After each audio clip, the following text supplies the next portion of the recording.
Let's recap all of the action from Thursday in the NBA. There were 7 games on. There were potential injuries that maybe are injuries that we're not sure are injuries to big name, big men. Updates on other injuries. Oh, it's wild. Michael Bolton, what do you think? Thanks, Josh. It's Michael Bolton here, and it's time for another episode of the Locked On Fantasy Basketball Podcast. Let's get to it. Let's get to it, indeed. You are Locked On Fantasy Basketball, your daily fantasy basketball podcast, part of the Locked On Podcast Network.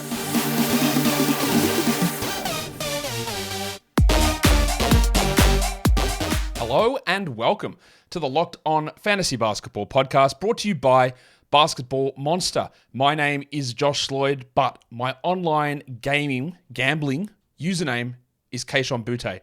I'm also the lead fantasy analyst at basketballmonster.com, and you can find me on Twitter as always, at redrock_bball, on TikTok, at redrock_bball, and on Instagram, at Locked On Fantasy Basketball. Thank you for making Locked On Fantasy Basketball your first listen every day. We are free, and we are available to double bang on all platforms. So that means double bang it. Listen to the audio, watch the video, and if you are here on YouTube, thank you for giving me that big thumbs up. I know your thumbs are very, very precious to you. You've only got 2 of them, and thank you for giving me 1 of them. Ring the bell, hit the comments, hit the subscribe. It's all there. Live trade deadline show is less than 2 weeks away. Go pre-thumb that, pre-bang it. Let's get to 1,000. I hope we're almost at 1,000. I think we're getting close. Let's talk about Thursday in the NBA. Can we get this show done quickly? Absolutely not, but we'll try anyway. I'll pretend like we're going to get it done quickly. What are we going to talk about? Well, I don't know how many of you saw this update because it hasn't been widely reported because I think it's bullshit. But I'm going to tell you about it anyway. If you were a member on Basketball Monster, a user over there alerted us to this. So we went, pretty interesting. Went and watched it.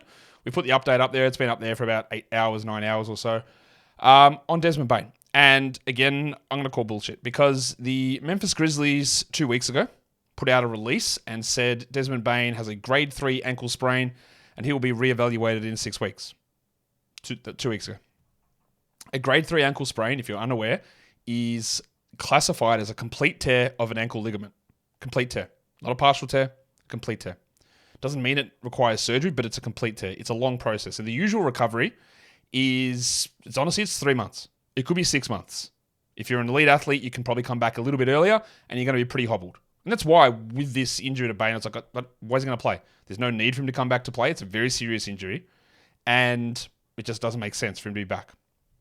The report was on Grind City Media, I believe it was, from Michael Wallace. I think it was Michael Wallace. Yeah, Michael Wallace, who said that Desmond Bane is working really hard and he is determined and aiming to cut his recovery time in half.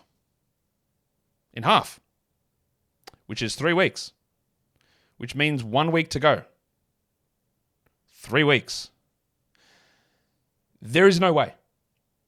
I don't have any clarification on this. I reached out to Jeff Stotts from In Street Clothes. I go, this is bullshit, yeah? Like, what is this? He goes, yeah, like I've never seen anybody from a grade 3 come back in that time. It just doesn't happen. You don't come back. The earliest he had, I think, was 33 days. And Des Bane is trying to get back in 21. 6 weeks was always incredibly optimistic to me. Incredibly. For a team going nowhere with a significant injury that has a long-term issues, it has a long-term problem if you don't fix it properly, it would be ridiculous. But I've got to report it to you. That's what this guy said. Cut the recovery time in half. Be back in 3 weeks. Which again, is 1 week from today. There's just no chance this happens. But I've got to tell you, so you do what you want with it. I don't see how this happens. How would a team put out a reevaluation of 6 weeks for a bloke to beat that by 3 weeks? For an injury that's usually, a general recovery is 12 weeks. And an on average NBA recovery is 61 days. It just seems ludicrous to suggest. I am not making I do not think it is possible at all that Bane is back within a week. I don't think it's possible that he's back within 6 weeks. I don't think that he's coming back at all, honestly. Or if he does, it's for a really short time, on limited minutes.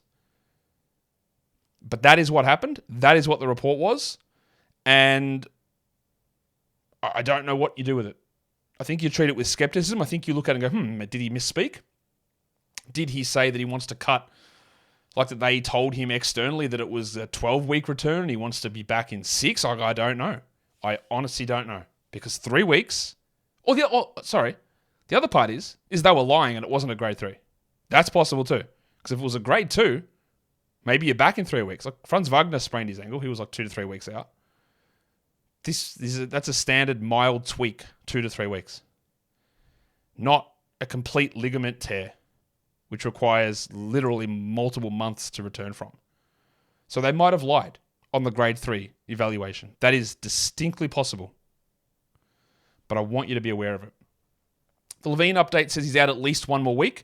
And when Billy Donovan was asked about it, will he be back before the trade deadline? He said, I don't know. We already had him out at least that 1 week anyway. So that might push out a little bit further. The update coming from Woj is that Ben Simmons might be back on Monday. Should you rush to add him? No. No, you shouldn't. Can you consider it? Yeah. Was he so good before a 3-month layoff with a back surgery that you absolutely have to have it, with a risk that it gets re-injured, with a risk that his minutes are limited as he returns? I don't think so. I don't think he was that good in that time. So I wouldn't drop everything to go and add Ben Simmons. But, again, providing the information that he might be back on Monday. There was also a weird update on Evan Mobley, who was supposed to be out 6 to 8 weeks with knee surgery. And now there's a report he might be back next week, which is well ahead of 6 to 8 weeks, ahead of Darius Garland, who had a 4-week timetable. What is going on with these guys? Why are they all coming back way too early? I forgot, NBA players actually hate playing basketball, and they're only out here just to steal the money. So yeah, that narrative, stick that up your ass. I don't know. It always infuriates me, that stuff. But yeah, that's the Mobley update. Look, will he be back next week? I don't know. A lot of this stuff feels very pie in the sky. Oh yeah, we're going to be back. And I just don't believe it. And then when it did happen with Halliburton, well, it was very obviously the wrong decision. The other one, which I did talk about earlier today, was Wes Unseld Jr. got reassigned / fired into the front office. He was a terrible coach. He's been a bad coach since he began, basically. We'll talk about the Wizards in their first game under their new coach, Brian Keefe, I believe his name is. And we'll talk about that when we recap the Wizards game later on. But that's the major news. Oh yeah, All-Star starters released. Honestly not sure we need to care that much about it. It doesn't impact fantasy. The guys that you think are snubbed are almost definitely going to make it as reserves. So it's not really that big of a deal. The starters are different to what I would have picked. I would have had Mitchell in over Lillard. I had Davis and Kawhi in over LeBron and Durant. But I don't actually care that much. It's okay. Let's talk about waiver wire trends. Who've been the most added and most dropped players over the last 24 hours? So much for this show being fast. The most added player is TJ McConnell, followed by Andrew Nembhard, plus 24 and plus 15%. Because Halliburton's out and because the Pacers have a back-to-back, they are smart adds. Marvin Bagley was up 7%. We'll talk about him a little bit later. Not sure we needed to go that hard there. Nick Richards up 7%. Yes. As soon as someone scores 20 points, everyone's like, oh, this man, Nick, Nick Richard? Never heard of him before. That feels like the reaction I get sometimes when the man's been starting for 2.5 months. PJ Washington up 5%. Don't know about that one. And Benedict Mathurin up 5%. Also, not a priority ad, but the schedule does make him have a little bit of value there. The most dropped players, number 1 is your man, the roller coaster, Lou Dort.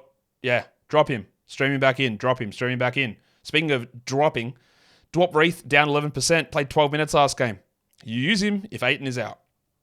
The Cockroach down 9%. Mason Plumlee, totally reasonable. Under 20 the last 2 games. The Cashier, Xavier Tillman, down 7%. Under 20 the last 2 games. Zach Collins, down 6%. I believe he's been under 20 the last 2 games as well. And there is a chance that Wembanyama plays the back-to-back. By the way, Wemby not listed on the injury report for Friday, so we'll play that one.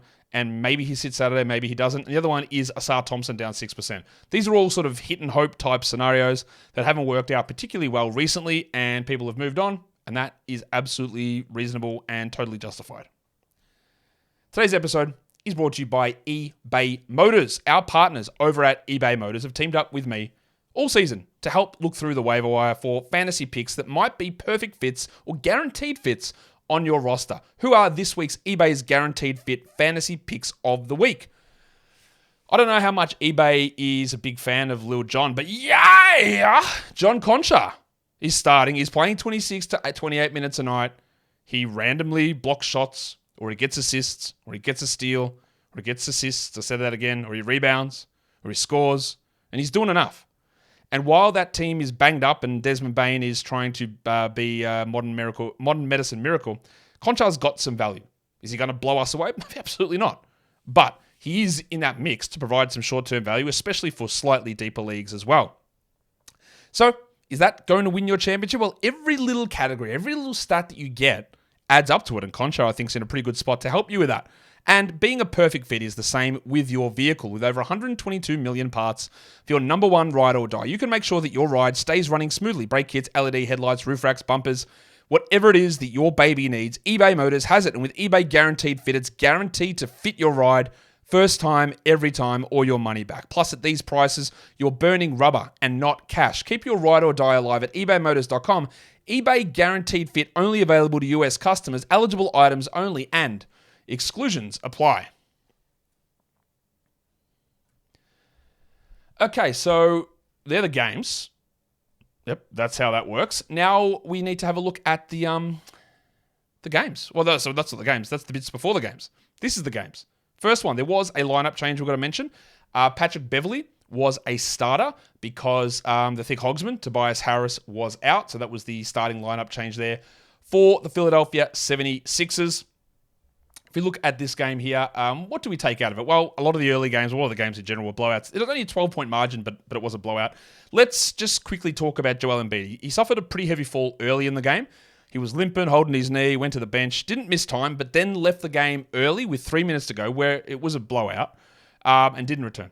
31-7 in 31 minutes. Their next game is against Jokic and the Nuggets in Denver. We will see whether Embiid is available. Paul Reed played 17 minutes. He had 7 and 6 with 2 steals. The man continues to do interesting stuff, and you'll say Josh had shithouse. Okay. In the last 2 weeks, he's 189th. Again, is that shithouse? Sure, but he's playing 15 minutes a night.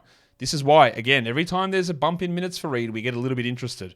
With no Toby Harris, Pat Beverley started, and he had 4 points in 19 minutes. Well, that's a fart. Batum had 10 points in 22, and Oubre again stunk 4 points in his 22 minutes. And you know what I'm going to say about Kelly? Get that garbage out of here! I said this the other day. I'll say it again in case you didn't hear. It's the perfect example of someone who puts up 20 points per game on a team that's bad and he's allowed to do whatever he wants. And then people go, yeah, but look, Josh, he had 20 points a game playing for the Hornets last season. Cool. Bad team, no ball, no bridges, moves to a good team and he's shit. And that's one of those things that you need to, and we're going to talk about that later on when we talk about a certain someone who may have left that same former team and now has moved to a good team as well. Oubre was, look, he had 3 blocks. That, yeah, cool. Don't care. He played 22 minutes and we don't need to roster him in 12s. Tyrese Maxey had 22 points, but not a lot else going on there, and he only played the 29 minutes. That's how you know this was a blowout. I said it doesn't look like a blowout, but it's a Nick Nurse coach team, and the starters didn't play 30 minutes. That's pretty obvious that it was a blowout. Miles Turner, we're a little bit worried. What's going to happen to Turner with Siakam arriving? Well, I guess Halliburton being out helps, but man, he's killing it. 20 and 9, 3 threes, 2 blocks. Huge game. Siakam, triple-double. 26, 13, and 10. It's one of those ones that is good. It's a triple-doubles are always good. They're the best thing. Makes you the best player, obviously. But 1 3, no steals, no blocks, bad free throws. Overall, the category value of it is not quite as high as you think. It's still good, obviously. It's just not quite as high as you think. 7 of 10 from the lines, a little hurtful. 29 minutes from Andy Nembhard. That's a really good game. 19, 2 and 8, 1-1. They've got a pretty solid schedule coming up. I don't mind him as a stream with Halliburton out. While McConnell played 24 minutes and again did enough as well. 8, 4 and 5 with 2 steals. Mathurin had 13, 5 and 4. But at this point, until things change, he's just not good enough as a category league player, and he's not good enough as a points league player. You do not have to roster him, you stream him in. Hield had 11, 3 and 2, which is not particularly good. It's all right. I think he is worth a hold, definitely over a Mathurin. While Neesmith had been struggling, so it's good to see him with a 16 and 8 game with 3 threes. The thing with Aaron Neesmith is a lot of the good games come on shooting that is just unrealistic. 75% shooting got us here. Cool. Am I going to rely upon that? Because I shouldn't. And we saw what happens when it doesn't exist. Everything's very empty. But I do think he probably should be on a 12-team roster, while Sticks should not be. Get that garbage out of here! 6 points in 9 minutes, and Isaiah Jackson played 5. Just hard to get enough value in those backup minutes, I believe. Let us go on to the second game of the day. It was the Utah Jazz against the newly head-coached team, the Washington Wizards. The Jazz win 123-108, and I'm going to be honest with you, not really sure what to tell you about the Jazz here. I'll tell you one thing. John Collins played 33 minutes, had 22 and 16, and that looks awesome. It does. He shot 73% from the field, which is also awesome. He's the 65th ranked player over the last 2 weeks in 24 minutes, which is also awesome. But the minutes here pushed up because Walker Kessler had 5 fouls in 15 minutes. I find it really hard to say I'm going to trust John Collins to be a top 70 player in 24 minutes a night because he's not. I know he actually is because he is at the moment, but he's also not. Like, that is just not a realistic expectation. You can have John Collins on your team for sure.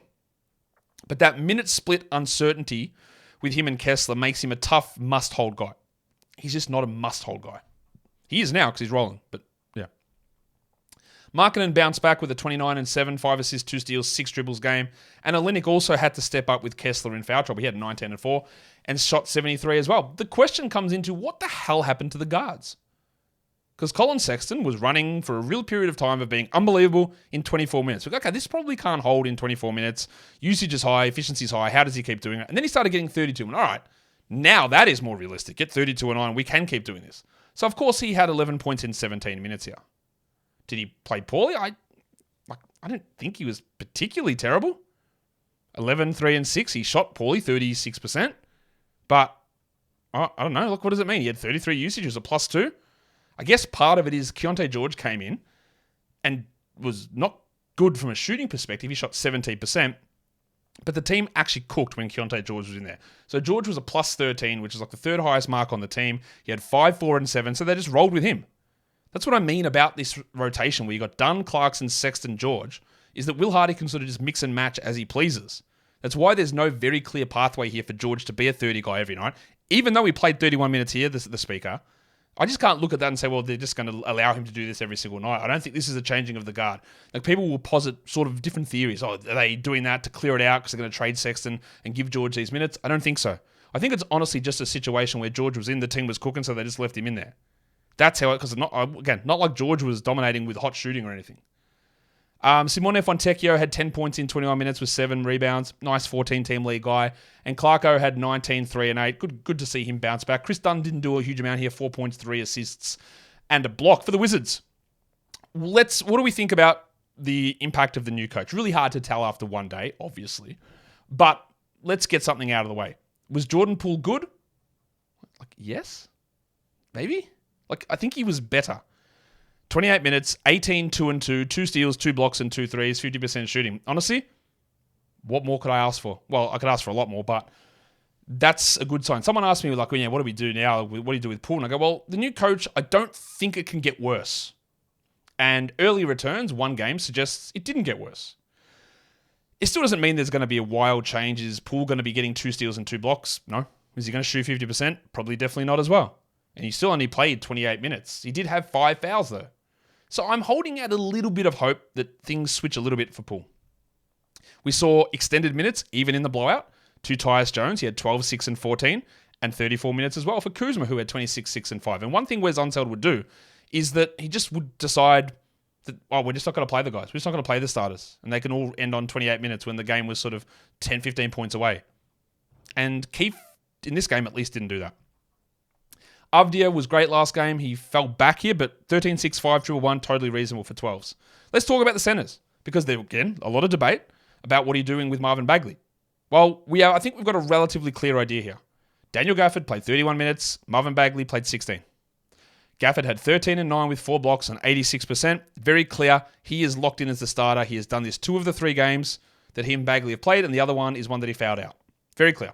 Very clear. Could he get traded? Sure. But is Bagley cutting into his playing time? No. And we wanted to watch that, and I think we know that. Bagley played 16 minutes, had 14 points. So you go, all right, that's pretty good. Right? I love that. Took 80% shooting. He took 9 free throws and had 14 and 3, and he Bagleyed. 0 threes, 0 steals, 0 blocks. That is what Marvin Bagley does. Marvin Bagley needs 25 minutes a night, I believe, to be a 12-team league guy, yet basically every 12-team league that is active at the moment has added him. He's at 88% on our advanced roster number. And I get it because the production last game when Gafford fouled out, but it was because Gafford fouled out. I had an element of doubt, like a 5% element of doubt, but I think that doubt's squashed now. And I get it, we're 2 weeks away. You can hold Bagley through the deadline if you like, in case there is a trade. But I'm like 10% that's going to work out. One thing I know is they're just not going to replace Gafford with Bagley. They're just not going to do that. Bilal Coulibaly played 29 minutes, 2 points, 2 assists and 3 steals. Missed all 5 of his shots. The thing with Bilal as a stash guy is that he's already got the minutes. The minutes aren't really a problem. He gets 26 to 30 already. It's that he just never does anything usage-wise. The shooting's a bit iffy. So he would need to be, guys to move out of the way, but also for him to be a very different player. And I'm not sure he's going to be that very different player. So I'm not, I don't really see any huge standout stash guys that aren't already rostered at this point for trade deadline. Bilal might have that value, but I think that even if someone got traded and he moved into a starting 31-minute role, he'd be like better Isaac Okoro. And that's not a particularly exciting fantasy player. You might disagree, and that's cool too. Today's episode is brought to you by Grammarly. For over 10 years, and I've been using Grammarly, I reckon, for 6 or 7 years, Grammarly has been powered by AI technology. You can use it, and you can trust it across all of the places that you write the most. Microsoft Word, yes. Google Docs, yes. Straight into your browser, yes, it works there as well. A standalone app, yes. On your phone even, yes. Grammarly does so many things. Spell check, easy. Grammar check, love it. Makes your sentences easier to read, more succinct. Helps you with advanced grammatical concepts. Run-on sentences, passive voice. It also can help you generate ideas.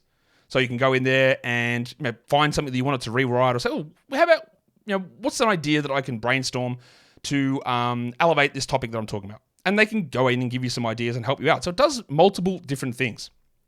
The best part about Grammarly is that it's free to use. So you can be more productive at work. Go to grammarly.com/podcast and you can download that for free today. That is grammarly.com/podcast.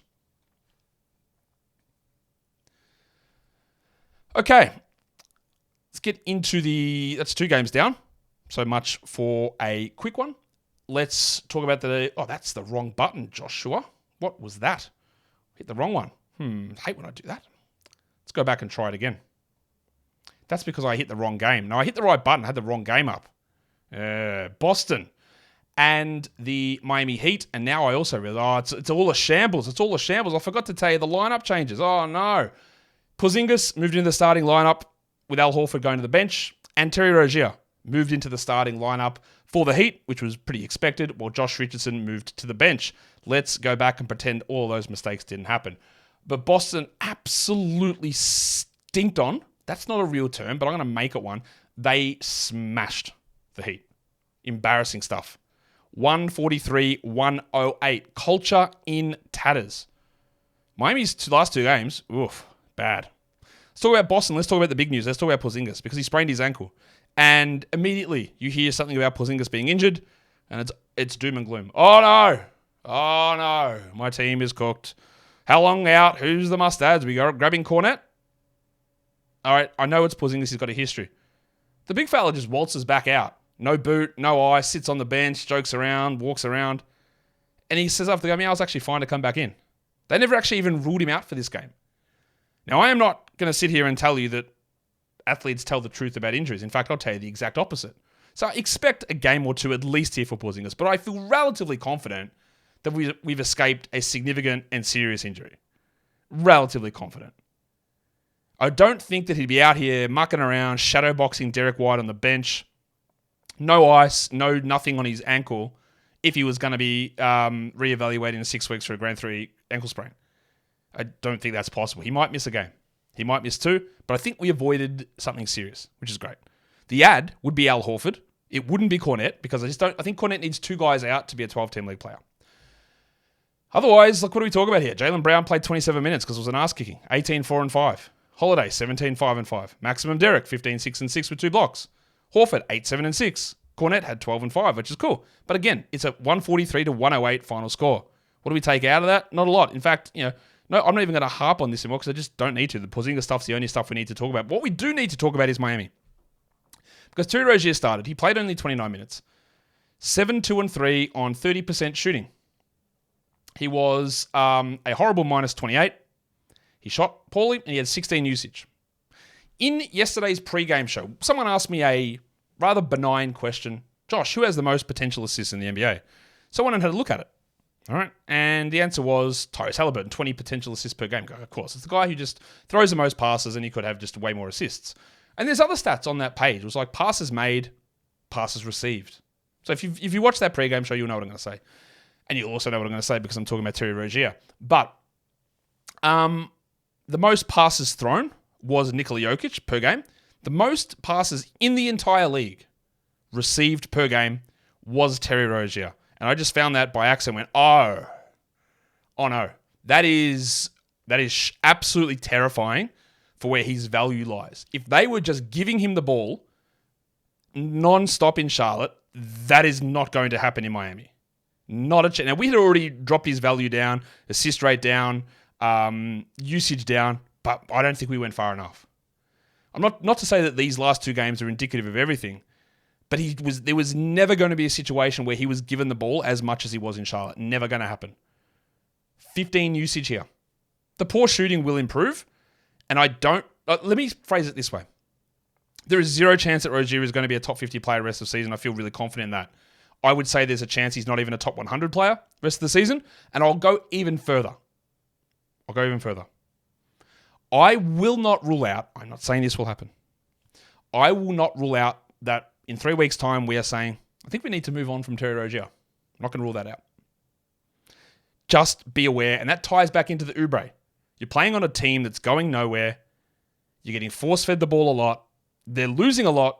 Is that because they're force-feeding you the ball? I don't know. But now you're on a good team.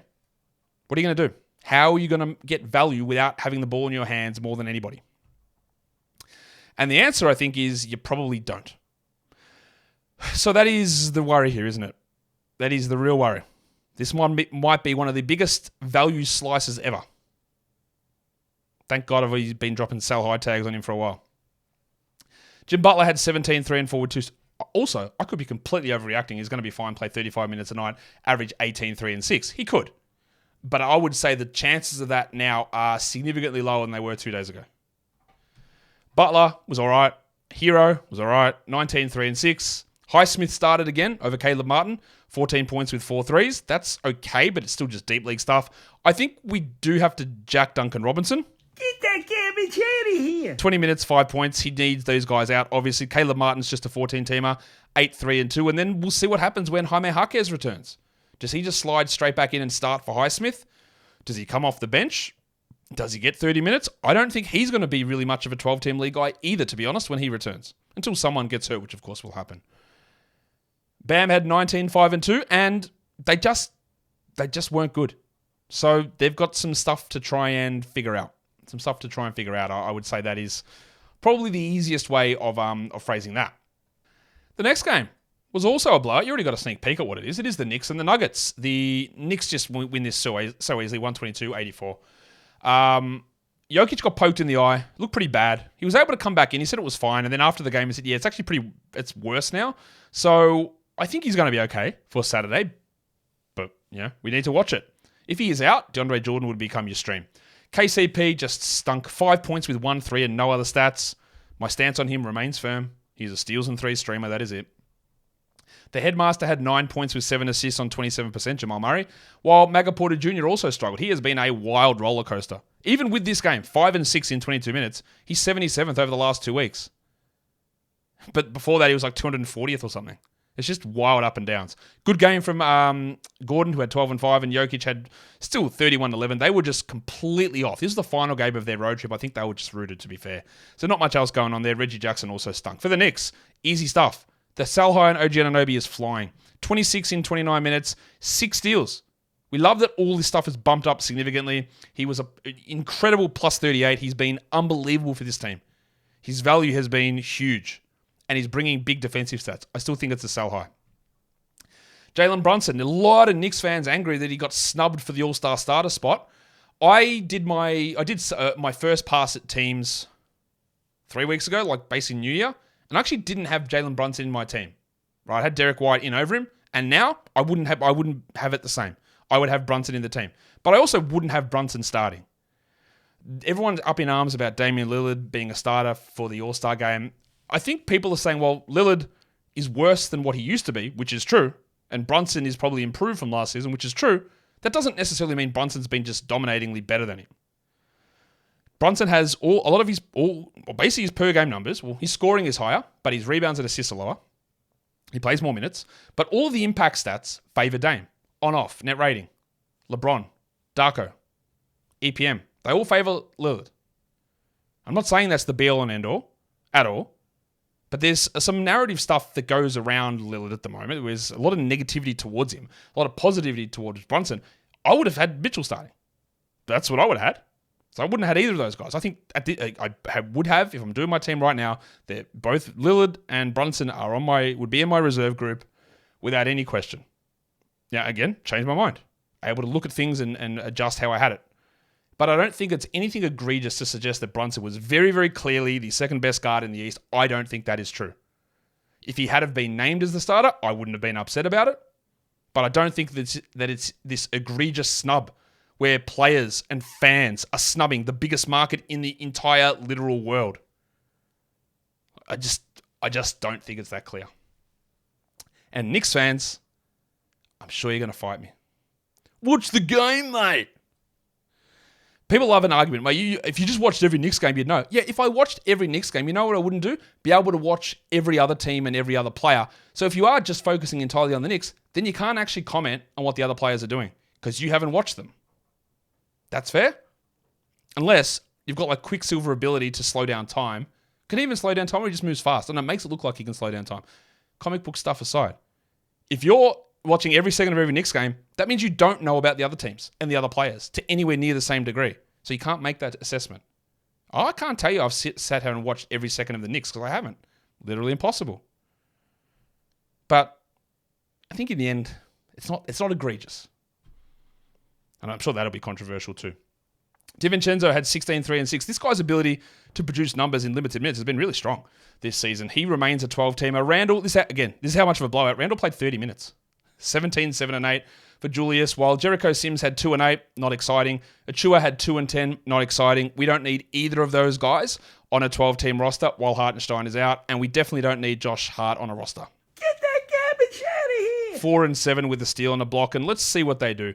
Because, again, my man, Grimy, 19 points, 23 minutes, very aggressive with his shot, hit them. He's not going to achieve value on this team, but if he does move and a Bruce Brown arrives, I am very, very much keeping an eye on my man, Quentin. On to the next game, the Minnesota Timberwolves up against your Brooklyn Nets. Mike Conley returned from his illness, so that meant that Nickeil Alexander-Walker, he moved onto the bench. Not really a big surprise there. So Alexander, I realized that graphic was all screwed up, so I do apologize for that there as well.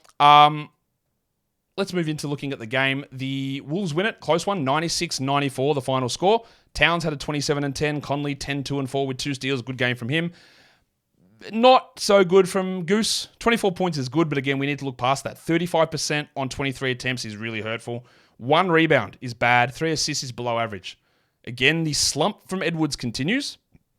There is a potential buy low still in effect here. And Jaden McDaniels, the minutes, there is value in minutes. There is value in the stability of a role, which he has, 33 minutes. But 9 and 4, it's not enough for me to care about. It's not enough for him to be a 12-team league player. And the same goes with the Wizard of Naz Reid, who's rostered everywhere. For a guy that's not even a top 130 player this season, his roster percentages are insane. 5 and 4, 23 minutes, 29%. He had a block. We know he can do good stuff. It happens too infrequently, and a lot of it is just waiting for an injury. So I don't mind a hold, but it's just not enough for me to be looking at him as this guy that we just have to roster under every circumstance. For the Nets, all right, let's talk about Cam Thomas. Because I know you think that I hate Cam Thomas. I don't like his style of basketball, well aware. But I'm going to tell you something about Cam Thomas here. Thought he was pretty good. 25 points, 28 minutes, 6 rebounds, 2 steals, tried hard on defense, got to the line 10 times, hit all of them. And this has been somewhat of the case all season, but Nets beat reporters Danish backhand this man like I have never seen anyone. Every single game. Oh, why isn't Thomas in? Cam Thomas needs to start. This team needs Cam Thomas. What about Cam Thomas? This team needs an injection of Cam Thomas. It's all I hear all day. But it was louder today. Louder. And it was like, well, Thomas just needs to start. He needs to replace Dinwiddie. He needs to replace Cam Johnson. They need to put him and Ben Simmons into the starting lineup and take Finney-Smith and Dinwiddie out. He needs to be in there. And to be honest, I can see him and Dinwiddie together, bad combo. Him and Simmons together, if Simmons is actually healthy, I think actually works okay. And I would not be shocked to see Cam Thomas enter the starting lineup again soon. Now, understand that he's on a bit of a streak in terms of some of his shooting numbers here, Cam, which is elevating his play. But don't be shocked if we get 30 usage Cam Thomas on 40% shooting and that doesn't provide you much. But again, I will be as objective as I try to be as objective as possible. Over the recent games, he has bumped his usage down. His shot attempts have come down. He's not being as ridiculous. There are some still stupid moments in his game, but it has pulled back from where it was earlier in the season, and that is leading to better production. So it's looking a little better for him. Still not loving it, but looking better. Claxton had 16-11. He's playing 39 minutes. Jacques Vaughn he just wouldn't give him more than 30 a game for a period, and now he's just pumping him into him. 16, 11, and 4, 2 steals, 2 blocks. Great. Bridges missed some bad free throws at the end. 21, 3 assists, 2 steals, 60% from the line. He's never going to be that top 20 guy. And Cam Johnson, 22 minutes. Jack Armstrong. Get that garbage out of here. 22 minutes, 5, 4, and 3.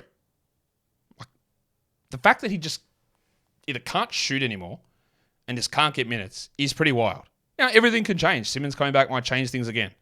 But at the moment, I'm not sure we need to hold. While Dinwiddie went back to 30 minutes. He's just impossible to predict. 14, 2, and 2. But that is the perfect illustration of why he's not a good category league player. 14, 2, and 2 is not a good line. He shot 50%, cool. 1 of 1 from the line, no steals, no blocks. So if you dropped him, don't feel bad. He is a stream guy to me and not a must-roster player, while Finney-Smith played 36 minutes, and that is going to decline almost assuredly once Ben Simmons returns. On to the next one, the Sacramento Kings and the Golden State Warriors. Big game, big win in the end. To the Kings, who get it 134-133 over the Warriors because, and only because, of your man, my man, the pencil, Harrison Barnes. Barnesy!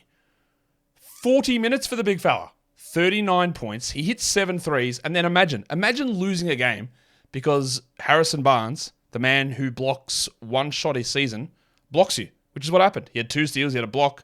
He shot 58% from the field. This is the hottest streak of all hot streaks that I've seen. Sure, if you had him, it would be great. But also remember, he's outside the top 200 for the season. You can stream him in if you think this is going to hold. It won't, because it literally wouldn't hold for anybody. But by all means, have a crack.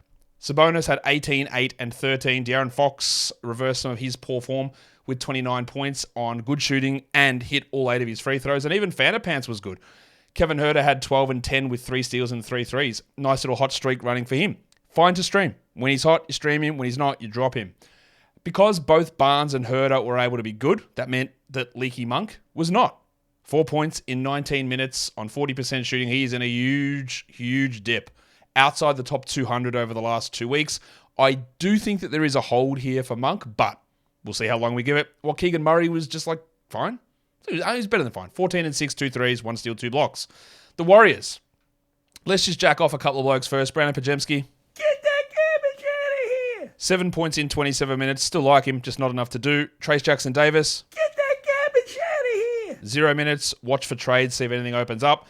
While the bucket, John Kuminga, 31 in 30 minutes. Now, he didn't do very much there. He's on an absolute roll in terms of efficiency. 63 from the field, 83 from the line. Historically, he's never been this guy, but he is at the moment. But the worry there is that if that dries up, which it could. He's also, by the way, 17th over the last 2 weeks per game. That stuff could all dry up. He doesn't have the backing of other stuff to hold him up. 3 points, 3 rebounds. But the efficiency's killing. The minutes are great. They're better off the bench. And he's playing well. The thing I would watch here is Draymond starting. He played 31 off the bench. They really struggled when he wasn't out there. He had 5, 4, and 11 with 3 steals and a block. He missed all 3 of his shots, but that is a must-roster player. As for Dario Saric, the numbers are good. 14, 4, and 5 in 20 minutes. I don't think that he keeps starting, and that would likely move him either to the starting... Well, he won't start at the 4. He'll either probably move to the center, starting center, or backup center. Harder to look at him outside of a 12-team or outside of a 14-team scenario. Clay, 16, 0, and 1, not great, but the defensive stats are good. And Curry was pretty good. 33 and 6 with 6 dribbles. let's talk Wiggins, because he played 31 minutes. He had 17, 4 and 4. He only took 8 shots, but he's playing better. If you want to have a level of faith that Wiggins is maybe rediscovering some of his old form, which is entirely possible, he could do that, go and have a crack. Like, you can go and at him. It's all about, like, let's see. All right, he's putting together a stronger stretch of games. He's playing better with Draymond in the lineup, and, well, I think that's obviously going to continue for the short term at least. So, if you wanted to have a crack and add Wiggins, add him back off the wire. Like, again, he is still, like Barnes, like, with a shit number, like, outside the top 300 for the season. But it's 126th over the last 2 weeks. It's stepping forward. If you wanted to go grab. It is moving forward. Like, I'd rather have Wiggins than Šarić at the moment than Podziemski or Jackson Davis. That's just transitioning that direction. I'd have Kuminga over all of those guys. But we're still waiting to see exactly how it all shakes out. It is a little bit rocky still, I think. All right. Let's do the final game of the day. The Bulls and the Lakers. Looked like the Lakers were blowing them out. The Bulls kept it tight, so all the starters basically got to stay in the entire game. Or not the entire game, but you know what I mean, to try and get those extra stats in. There was one change to the lineup in this one. LeBron returned from his one-game absence, and that meant that Rui Hachimura moved to the bench, rightfully so. And then, let's talk about the game. The Bulls, 132. The Lakers, 141, the final score. DeMar DeRozan, 41 minutes, 32, 2 and 10, 2 steals and a block, elite field goals, elite free throws. Great. We haven't had one of these huge DeMar games for a while. That's an awesome game. Vooch was pretty solid. Did he take any free throws? No. Of course he didn't. 20 and 8 with 2 threes on 75%. Someone left a comment the other day, said, Josh, why do you treat it like it's a huge negative if someone doesn't take a free throw? It doesn't even matter for fantasy. That's not what I mean when I talk about whether someone took a free throw. Yeah, you're right. It's completely neutral whether someone like Ayton or Vooch, who are really the only 2 guys that I talk about not drawing free throws. You're right. It's neutral for fantasy. It's more about what they actually do. Like, the big men, your good players get to the line, and these guys never get to the line, like, ever. And it's really like a detriment to their overall production and performance in a game. It's not about and they are like solid shooters. So if they got to the line, it would actually help their fantasy game. It doesn't hurt that they don't get there. It just means that they're taking stuff off the table. So, yeah, Vooch, good scoring, no free throws. Let's talk about the Rabbit Hunter. 35 minutes, Caruso. 17, 4 and 6, 2 steals, 2 blocks, 3 threes. Please. I don't want to have to be in a situation where I'm going, well, you know who the stream of the day is today? It's Alex Caruso. Just add him. What are we waiting for? Kobe White was all right. 43 minutes, 25 and 7. He's able to handle a gigantic load at the moment, giggity. And he's putting up pretty strong numbers, while Dosunmu is also playing really well. And I think that you can look to him as at least a short-term 12-team stream. I don't feel super confident with it, but 18 points, 2 steals, a block, 2 threes, 55%. Looks much better. And Pat Williams, I just don't know about this guy. 6 points, 22% shooting. Richie Beno would be happy, nobody else. 2 blocks there. Yeah, he shit out. So we don't worry too much about that one. On the Lakers side, LeBron, first game back, 36 minutes, 25, 4 and 12. We love it. Bit of an off day for Davis, especially with the free throws. 22, 11 and 6 on 40% from the line. He didn't do much defensively, just not a strong game. He's a little bit down at the moment, 18th over the last 2 weeks. What I love to see here is that both D'Angelo Russell and Austin Reeves put together big games at the same time. Now, it does help when you play the Bulls, but Reeves had 20 points with 8 assists on 78% shooting. Well, D'Lo is on one of the biggest heater streaks of all time. He's 14th over the last 2 weeks. 29 points in 38 minutes with 8 threes, 4 assists, 56%. Remember, this guy was playing like 18 minutes a night.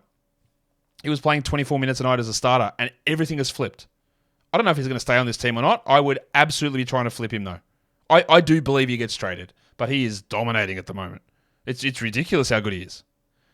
Taurean Prince started. He had 14 with 4 threes and 2 steals, which is fine. But I do want to talk a little bit here about Jared Vanderbilt. What's encouraging is he closed the game. He played 27 minutes. He had 17 points, 3 steals, a block, 73%. I wouldn't say that Jared is a must-add player, but I would say that we're in the discussion where it's like, this might make sense on my team. He's getting healthier. They're putting him in better positions and more minutes. I guess it helps that Cam Reddish was out because Pockets loves Cam Reddish. But Vanderbilt is just playing better. He's very clearly better than Rui Hachimura, in my opinion. I know plenty of you will disagree.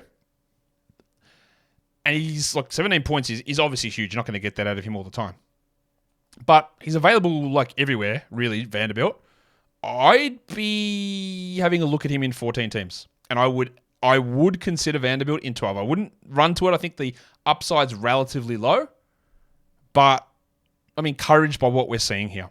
It is a big step forward for what he had been providing coming off that heel injury, which slowed down the beginning of his season. And they are all of the games. So let's take a look at the stream of the day recaps. How did we go? Pretty good. Pretty good. The 10-team stream. Well, this is just easy shit. Alex Caruso. 17, 4 and 6, 2 steals, 2 blocks. It's easy. What are you doing? Add him. The 12-team stream, Dario Saric. Even though he played only 20 minutes, 14, 4 and 5. I said he was a little bit cautious. Is he really actually the 12-team stream? Well, he turned out all right. The 14-teamer, Ayo Dosunmu. 18 and 2. 1 assist, 2 steals, 1 block. Absolute huge W as well. The 16-team streamer was Nick Batum. Wasn't great, but 10, 3 and 1 is fine in a 16-team. And then Dario Saric was your Yahoo points. That's 24.3. And your ESPN points was Timothy John McConnell for 26. I think all of those streams worked out relatively successful in those individual league types that we're talking about. So the monstrous line of the night. I thought I was going to come in here and be like, yep, it's easy. It's Nikola Jokic. And then so many of these performances in the late games, they were going back and forward. And in the end, it goes to DeMar DeRozan, who had 32 points, 10 assists, and 2 steals on unbelievably elite percentages. Your waiver wire line of the night. Well, this one, I think, is relatively easy to figure out. It is, of course, your mate, my mate, the pencil Harrison Barnes. Barnesy. 39 points, 7 threes, 2 steals, game-saving block at the end. Just someone had a stat. I want to reference this bloke. He's Basketball Monster user. His name's Marash CJ. And he said he's had 20 field goal attempts in 2 straight games. Barnes hasn't had 2 games in a single season with 20 field goal attempts since 2018-19. That's when he was with Dallas. And he hasn't done it in 2 straight games since 17-18. So when you talk about unbelievable, pulled it out of your ass hot streaks, that's what this is. Literally unpredictable. Had no way of any way of predicting this would happen. This has not happened in years and years and years. And this man has been invisible for the whole season. And Barnes just does shit he hasn't done in 7 years. That's sometimes what happens, though, isn't it? The young gun of the night. This man started out the day with some pretty good numbers, but some others just overlapped him towards the end. It is Andy Nembhard, Canada legend, 19 points, 2 rebounds, and 8 assists, and your dud of the night, the worst performer of the day who is rostered in a majority of leagues, and that is Kentavious Caldwell-Pope. The ankle bracelet had 5 points with no other stats. Let's take a look at the top 6 performers today across the various categories that we do like to dip into. Your top 6 category league players was number 1, DeMar DeRozan, Harrison Barnes coming in at number 2, Sabonis 3, Jokic 4, Nick Claxton 5, and LeBron James at number 6. Your top 6 players rostered in under 50% of leagues. It is Barnes. Again, stream him. This is an unprecedented hot streak. Nembhard, absolutely okay to have him while Halliburton's out. Dosunmu, absolutely okay to have him while Levine is out. Saric, probably more 14-team leagues. I think there'll be a lineup shake-up next game. Taurean Prince, maybe. Jared Vanderbilt, we just spent a bit of time on him. I think he's a nice 14-teamer and maybe even moving into 12-team stream. And then your top 6 in points today was DeMar DeRozan, followed by Pascal Siakam, Harrison Barnes, LeBron James, Lauri Markkanen, and Anthony Davis. So what are some quick little takeaways we can get out of this? I do think just add Al Horford in case Porzingis is out.